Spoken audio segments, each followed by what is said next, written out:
Hello guys, I hope you all are well. Guys, अभी हम करने वाले हैं क्वेश्चन नंबर 15। चैप्टर चल रहा है हमारा अकाउंटिंग इक्वेशन। और ये क्वेश्चन आपको मिलेगा पेज नंबर 5.23 पर। बुक है हमारी टी एस ग्रेवाल का 24-25 जो नया एडिशन है, उस एडिशन से मैंने ये क्वेश्चन लिया है। Page number 5.23। तो guys, let's start. Accounting equation क्या बोला है सबसे पहले देखो। Show in accounting equation on the basis of following transactions. हमें ये ट्रांजेक्शन दे रखे हैं। D. Mahapatra commenced business with cash 50,000, by check rupees 1 lakh by check, goods 60,000, machinery 1 lakh and furniture 50,000। ये पहला इंट्रोडक्शन है, ठीक है। फिर बोला है 1/3 of the goods sold at profit of 10% on cost and half of the payments is received in cash. Depreciation on machinery provided 10%, cash withdrawn for personal use 10,000, interest on drawings charge 5%, sold goods for cash ₹10,000 at par. तो हमें ये कुछ 6 transaction दे रखे हैं इस question में। Let's start. सबसे पहला है D Matra Mahapatra commences business with cash 50,000। तो देखो कैश में आ जाएगा 50,000, ठीक है। कैश का बैलेंस बढ़ जाएगा एसेट साइड में।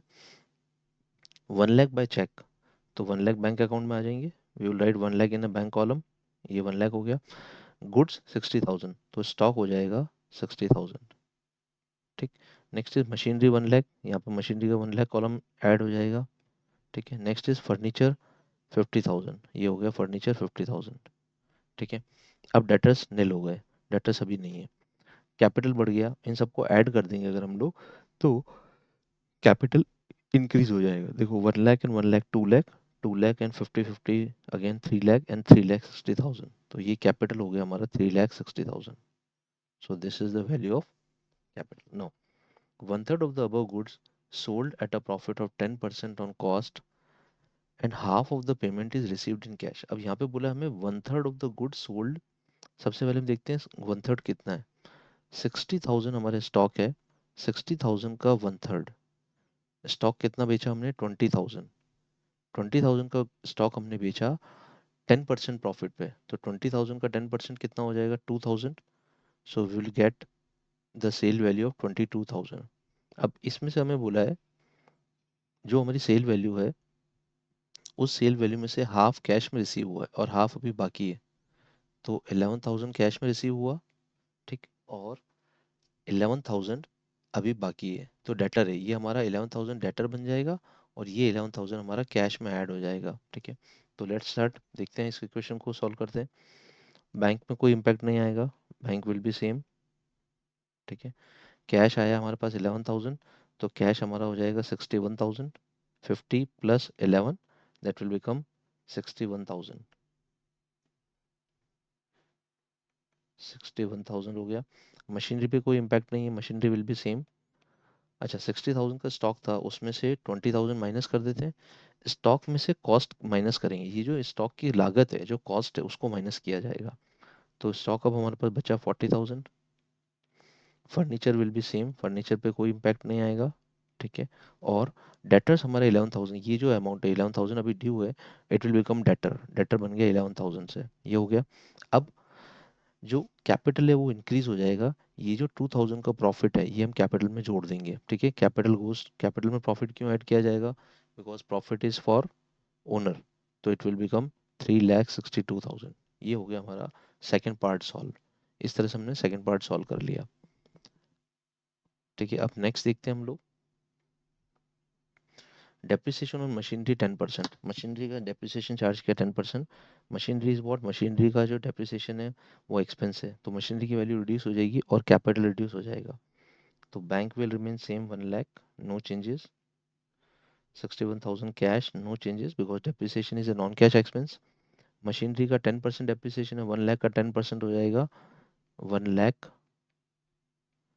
Minus 10% is 10,000। तो मशीनरी का वैल्यू बच जाएगा 90,000, ये हो गया।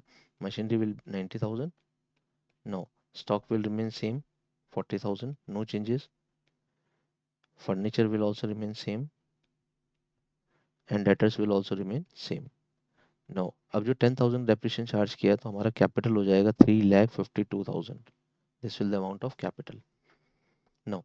अब हमें बोला next cash withdrawn for personal use 10,000, personal use के लिए कैश विड्रॉ किया, ठीक है। कैश हमने विड्रॉ किया बैंक में से, ठीक है। यहाँ पे लिखा कैश विड्रॉन, विड्रॉन मतलब नॉर्मली हम बिजनेस से भी विड्रॉ कर सकते हैं, बट यहाँ पे कैश विड्रॉन बोला है तो हम ये मान के चलते हैं बैंक से किया। आप चाहें तो कैश से भी कर सकते हैं, एनी वे, ठीक है। तो बैंक 90,000 हो जाएगा, बैंक रिड्यूस हो जाएगा, cash in well hand will remain same, machinery will remain same 90,000, then stock it will remain same 40,000, then furniture will remain same 50,000, and debtors will also remain same। Drawings हो गई 10,000 की, तो capital reduce हो जाएगा, drawings को minus कर देंगे, 3,52,000, capital कम हो जाती है। ड्राइंग्स का मतलब है ओनर ने पैसा निकाला तो कैपिटल रिड्यूस हो गई, और इधर से बैंक कॉलम में से बैंक अमाउंट रिड्यूस हो गया। Interest on drawing charge at the rate of 5%, ठीक है। इंटरेस्ट ऑन ड्राइंग चार्ज किया 5%। अब देखो इंटरेस्ट ऑन ड्राइंग जो चार्ज किया 5%, उसकी कैलकुलेशन देखते हैं।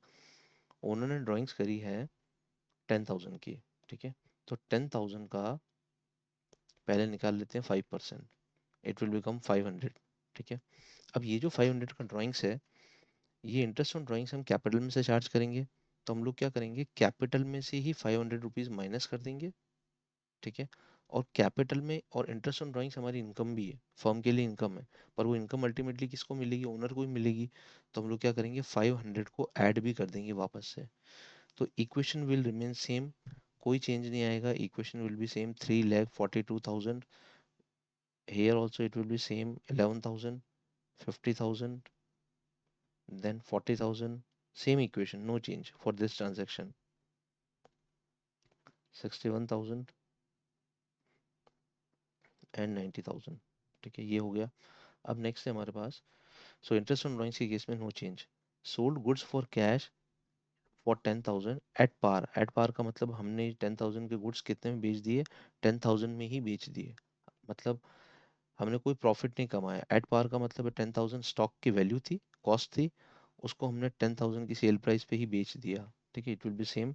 तो देखो stock, sorry, bank will be same, cash will be same, ठीक है, machinery will be same, stock reduce हो जाएगा 10,000 से, सॉरी यहाँ पे कैश में चेंज आएगा, कैश में बेचा ना, कैश 71 हो जाएगा, 71,000 will be cash, and stock 30,000 से कम हो, 10,000 से कम होके 30,000 बच जाएगा स्टॉक, 10,000 कम हो गया। प्रॉफिट तो कुछ है ही नहीं, जो कैपिटल में कुछ नहीं जोड़ेंगे हम लोग, 50,000, then 11,000, and then 3,42,000। So let's check the equation कि हमारी इक्वेशन सही आ रही है क्या। 90,000 plus 71,000 plus again 90,000 for machinery plus 30,000 plus 50,000 plus 11,000, so it is 3,42,000। तो देखो यहाँ तक हमारी इक्वेशन मैच हो गई, 3,42,000 इज इक्वल टू 3,42,000, ठीक है गाइस। ये इक्वेशन मैच होगी, तो इस तरह से हमें क्वेश्चन सॉल्व करना है गाइस।